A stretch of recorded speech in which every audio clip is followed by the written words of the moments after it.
So I heard this very beautiful story that years ago, when they started the kosher food for the soldiers, it was privately funded, and one of the people who paid for it came, I think, to the Chafetz Chaim and said that he sees that those who come to the kosher, they finish eating the kosher, and then they go and they eat the treif. So maybe it's not worth it. So the Chafetz Chaim said, obviously you're not giving them enough. So after they finish eating, they're still hungry, so they go over there, give them more. So he said, no, there's plenty, there's leftover, and they still go. So he said, aha, so it's not tasty enough. Make the food more delicious, they won't go over there. Whatever he said, the Chafetz Chaim blamed it on the food, not on the people. There must be something wrong with the food. See, that kind of an attitude, that we send out flyers and we send that, and nobody's interested. No, you're not talking their language. The problem is with the message, not with the people. Because when you speak their language, it's amazing. In 10 minutes, okay, fine. They're ready, keep kosher, go to a mikveh, whatever. You just have to talk their language. And I think, the Rebbe told Geula Cohen, remember? Geula Cohen was a member of Knesset, and she was like a right-wing compared to the others. She came to interview the Rebbe. So one of the things she said to the Rebbe is, why don't you come to Eretz Yisrael and lead us? And the Rebbe said, the leadership in Eretz Yisrael has to come from Eretz Yisrael. You're going to bring somebody from Russia, it's not going to work. Until recently, all the prime ministers and all the presidents were all Russians, or from Poland, or from Austria. There was no Israeli, so there was no communication. It was. But as soon as you talk their language, who says they're not interested?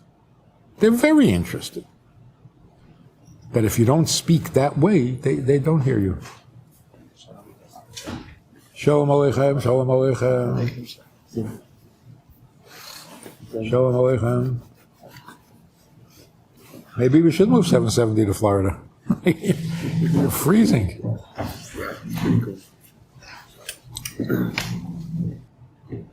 So we don't have to refine this. We don't have to learn anything. That's what he learned today, that he doesn't have to do anything.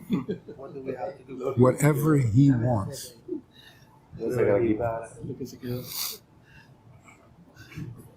I was in Israel now, so I was speaking for a group of women. So this woman said, I want to do mitzvot, but I'm Chiloni. And I want to be Chiloni, but I want to do mitzvot. So do I have to become Dati? I said, please, don't become Dati. Stay Chiloni and do mitzvahs. She said, oh, good. What did we just, what was this conversation? What just happened here? She'll stay Chiloni, but she'll do mitzvot. And what will she be? What will she be? If a Chiloni does mitzvot, what will she be? So really, what was she thinking? What does Chiloni mean? She wants to do mitzvot, so she'll be Shomer Shabbat, and she'll eat kosher, and she'll go to the mikveh, but she'll be Chiloni. What does that mean? If you can be Chiloni and do mitzvot, then what does Chiloni mean? she meant, don't force me. If I'm dati, I have to. I don't want to have to. I just want to do it. Huh? She kept the bechira. Yeah. Perfect. Also, I think she meant a chiloni woman dresses nice. The religious women, they don't dress so nice. So can I still dress nice? Yeah, you can dress very nice. So yes, what does she have to do? No, do the mitzvot. And be chiloni, I don't care.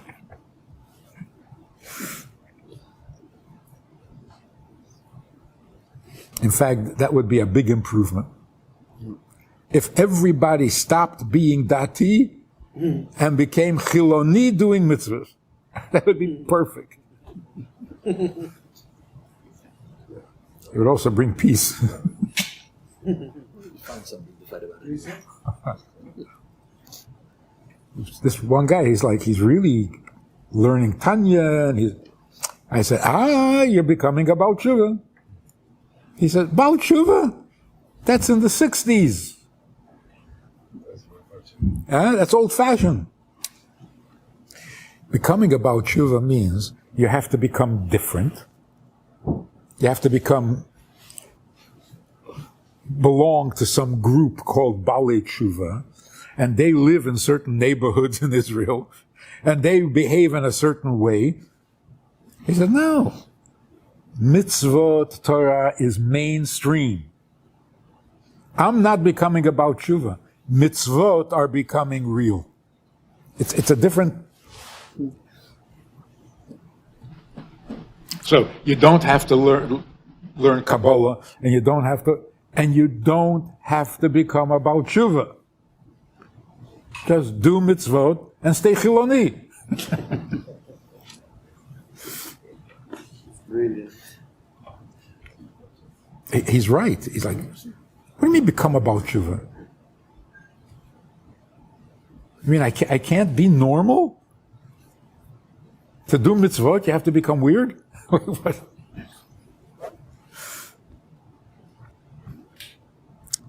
Everybody who asked the Rebbe, I want to become a Baal Tshuva, so should I quit college? Should I stop being a doctor? Should I stop being a professor? No! Don't you dare stop. That means God is available. Don't go looking for him someplace. On top of a mountain. He is where you are.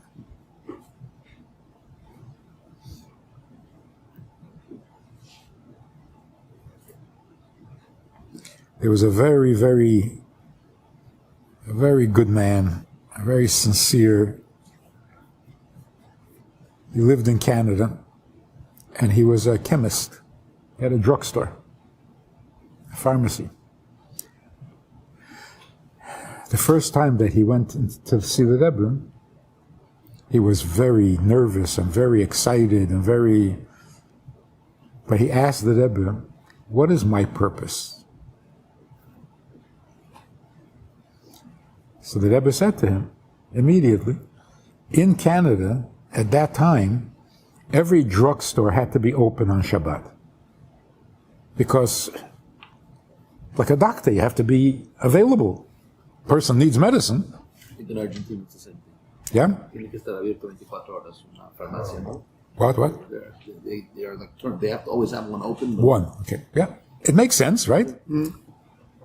So the Rebbe said to him, your purpose is to break that conviction that a drugstore has to be open on Shabbat. So that all the drugstores, that Jews, a lot of Jews were in the business, that they should know that, you can keep Shabbat. The man was shocked.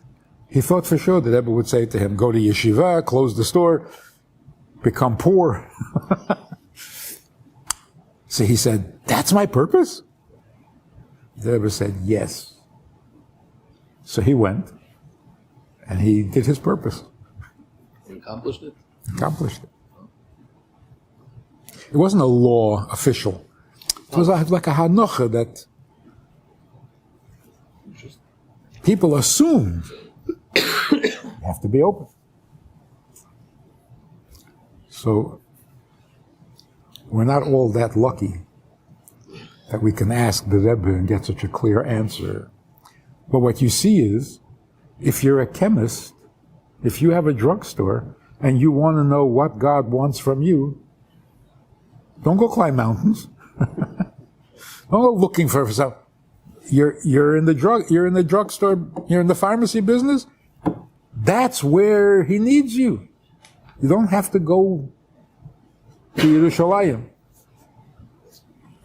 Where you are, what you are, how you are, that's where your purpose is.